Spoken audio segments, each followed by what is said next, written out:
Ada anak umur 2 tahun datang dengan keluhan batuk yang sudah lama dan tidak sembuh-sembuh.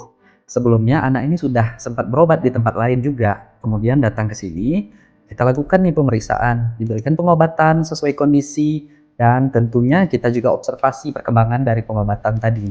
Tapi setelah beberapa waktu, batuknya ternyata masih belum juga membaik.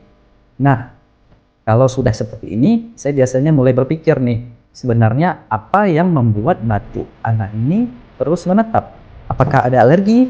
Apakah mengarah ke asma? Apakah masih ada infeksi? Atau jangan-jangan ada penyebab lain yang perlu kita cari? Karena pada anak yang batuk lama itu memang tidak selalu berarti satu penyakit tertentu. Akhirnya karena keluhan menetap, kami melakukan evaluasi lebih lanjut. Salah satunya adalah pemeriksaan tuberkulin atau mantuk tes namanya. Lihat durasinya 15 mm. Jadi, yang kita nilai pada mantuk tes itu adalah bagian yang mengerasnya atau yang menebal, bukan sekedar hanya eritem atau kemerahannya. Hasilnya yang 15 mm itu menunjukkan reaksi tuberkulinnya mengarah ke positif. Mantuk positif menunjukkan adanya respon terhadap tuberkulin.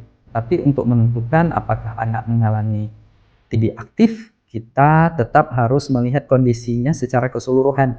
Kita perlu cari lagi nih informasi, apakah ada riwayat kontak dengan penderita TB paru, atau bagaimana dengan kenaikan berat badannya, atau cenderung menurun, atau menetap, atau malah bertambah berat badannya. Kemudian cek lagi apakah ada demam enggak, demamnya berkepanjangan enggak. Kemudian lakukan pemeriksaan fisik nih, dan kalau bisa pemeriksaan ronsen seperti fototoraks misalnya. Nah, bila memungkinkan dan sesuai indikasi ya, nah periksa tuh tes TCM-nya dan expertnya. Nah, itu bisa kita pertimbangkan. Jadi, jika batuk yang lama tidak sembuh-sembuh, kita evaluasi apakah ada alergi, infeksi bakteri tertentu, atau keadaan kerongkongannya, mana tahu amandelnya bengkak, atau dari paparan lingkungan yang tidak sehat.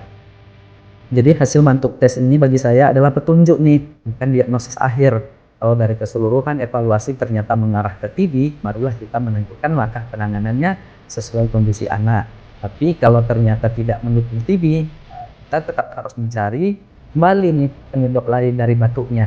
Misalnya, apakah ada alergi, asma, atau ada infeksi lain. Jadi pesan saya untuk orang tua, kalau anak sudah berobat, tetapi batuknya terus-menerus dan tidak kunjung sembuh, jangan hanya gonta-ganti obat ya, Mam. Yang penting adalah evaluasi ulang dan mencari penyebabnya. Pemeriksaan lanjutan seperti inilah kita mendapatkan petunjuk yang membantu menentukan langkah pengobatan atau terapi berikutnya. Salam sehat ya, Mam. Tetap semangat.